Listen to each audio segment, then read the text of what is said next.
معبد الدكة هو معبد روماني يوناني مخصص لعبادة الإله المصري القديم تحوت، إله الحكمة. بدأ إنشاء المعبد في القرن الثالث قبل الميلاد بأمر من الملك المروي أرقماني بالتعاون مع الملك بطليموس الرابع الذي أضاف البوابة. إحنا دلوقتي موجودين في أرض النوبة في مكان اسمه دكة، موجود فيه معبد اتنقل. المعبد ده كان في الأصل على بعد 40 كيلومتر من المكان الحالي اللي احنا موجودين فيه. العديد من المعابد النوبية اتنقلت مع بناء السد العالي سنة 1964 بسبب ارتفاع منسوب مياه بحيرة ناصر، اللي كانت هتغرق كل المعابد دي وبعض القرى النوبية اللي كانت موجودة على ضفاف النيل.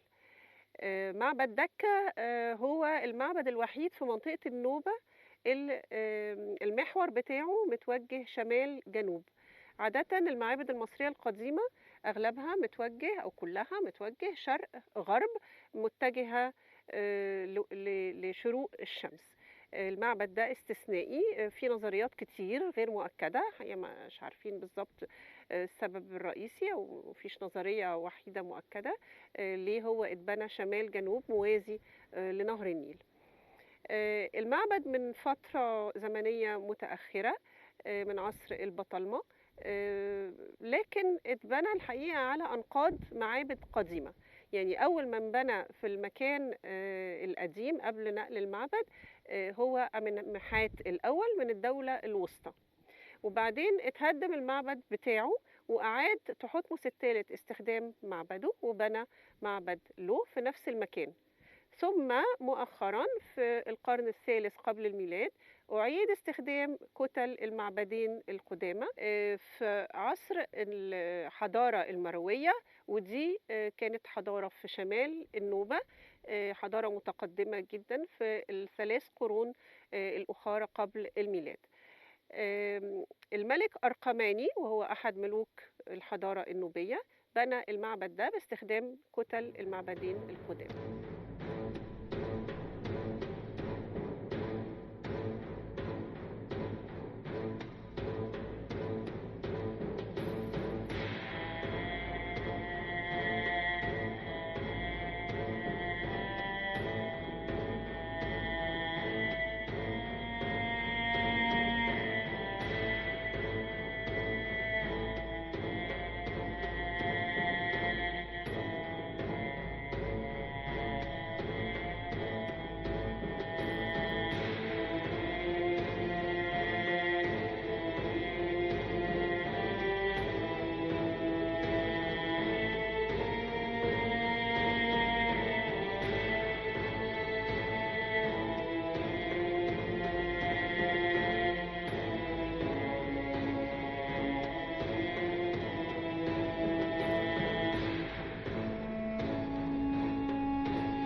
الملك اللي بنى أول قدس أقداس في المعبد ده هو الملك أرقماني أحد ملوك النوبة.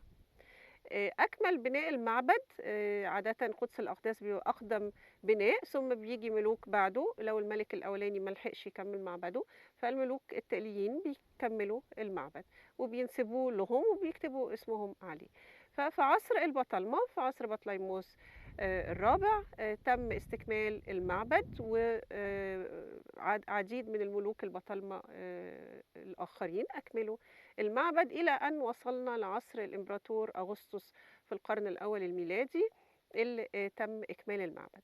الإمبراطور أغسطس الحقيقة حب إن هو كمان يعمل لنفسه قدس أقداس، فأضاف خلافًا للمتعارف عليه قدس أقداس تاني خلف قدس أقداس أرقماني، فأصبح عندنا في المعبد ده 2 قدس أقداس، وده برضه حاجة مش متعارف عليها إن يبقى في 2 قدس أقداس داخل المعبد. إحنا دلوقتي قدّام الصرح الأول بتاع معبد دكّة. الصرح يعني البوابة الكبيرة الضخمة اللي بتميّز كل معابد مصر القديمة. والصرح بيكون عرضه كبير جدًا، وبالداخل بيكون في سلالم بتسمح للكهنة إن هم يطلعوا لغاية سطح المعبد فوق. على واجهة الصرح عادةً بيكون في بعض المناظر أو الرسومات اللي بتمثل القوة الحربية، لكن الصرح ده لم يكتمل. يعني آخر من بنى المعبد ده هو الإمبراطور أغسطس، ولم يستكمل المناظر على الصرح. كمان في الصرح بنلاقي، وده من المعابد المصرية القديمة أيضًا، يعني تقليد بنلاقيه في أغلب المعابد، هو الدخلات اللي إحنا شايفينها على الصرح دي بيكونوا سيمتريين، هنا 1 و1 فقط، 1 يمين و1 شمال، لكن في بعض المعابد بنلاقي 2 و2 أو 3 و3.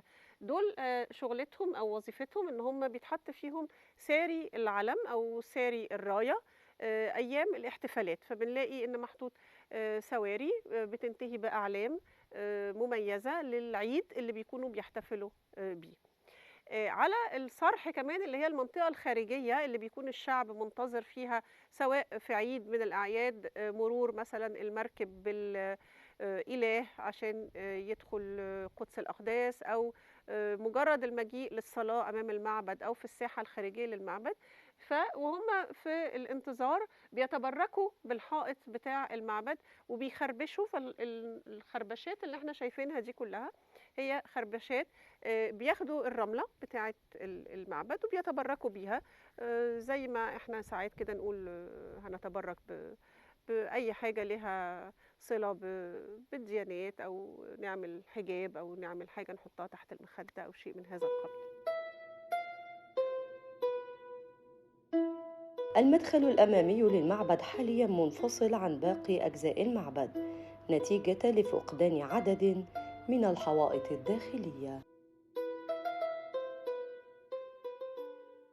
قدس الأقداس اللي احنا موجودين فيه ده هو الأقدم بتاع الملك أرقماني من الحضارة المروية سنة 300 قبل الميلاد.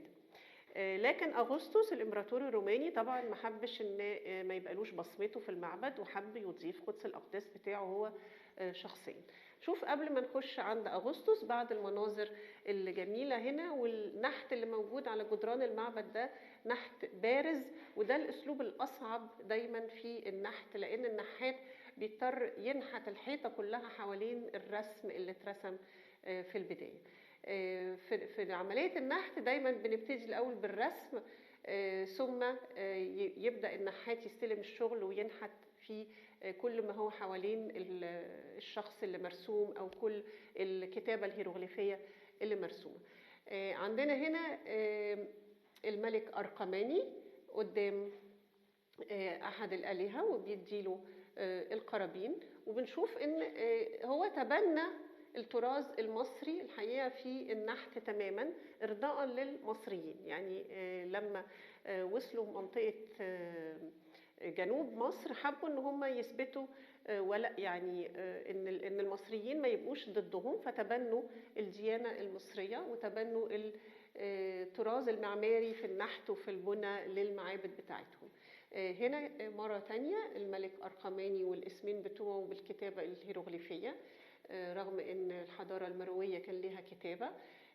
قدام الإلهة إيزيس واسمها مكتوب عندنا هنا في النقش في العمود الأولاني على اليمين، وهي ساعات بتشبه بالإلهة حتحور، لكن الاسم لما بيكون مكتوب فده بيحدد لنا أن هي الإلهة إيزيس مع ابنها. وبنشوف هنا أول منظر يمكن لطفل في المعبد ده، بنلاقي الطفل دايما بيصور بخصلة الشعر اللي ورا ودنه دي الصغيرة، والصبع اللي قدام بقه، وكأنه يعني الطفل بيمص في بقه أو زي حركة الأطفال الصغيرين. فده مشهد لإيزيس وابنها حورس جميل جدا. في المنظر التحتاني برضو الملك أرقماني ماسك المبخرة وبيقدم قربان الماء المقدس أمام الإله أوزيريس. فإحنا هنا اكتمل عندنا الثالوث إيزيس وأوزيريس وابنهم حورس متصور في هيئة طفل. بننتقل من قدس الأقداس القديم بتاع أرقماني إلى قدس الأقداس الأحدث اللي بناه أغسطس. فهو أضاف قدس الأقداس ده، وبالتالي قدس الأقداس الأقدم أهمل وما بقاش هو ده المستخدم، لكن أصبح الاستخدام الأصلي لده.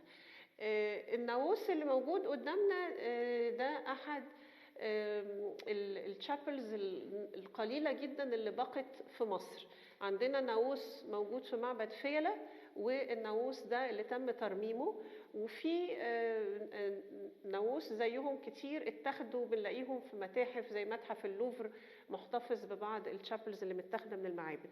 يبقى اذا بنعرف من الحاجات المتبقيه عندنا ان كل قدس اقداس عاده كان بيبقى فيه القاعده اللي بيتحط عليها المركب المقدس لما بيوصل قدس الاقداس، وبيطلعوا التمثال منها ويتحط هنا بعد انتهاء الطقوس داخل الشابل دي او داخل الناموس ده، ويغلق الى في انتظار الاحتفال التالي. المناظر اللي عندنا هنا كلها بتمثل اغسطس الامبراطور، اغسطس الامبراطور الروماني. بعدها يعني في حاله سيئه هنا، لكن عندنا بعض المناظر اللي بتمثل حاملي القرابين، وهي من احلى النقوش الصراحه اللي موجوده هنا في اسفل الحائط.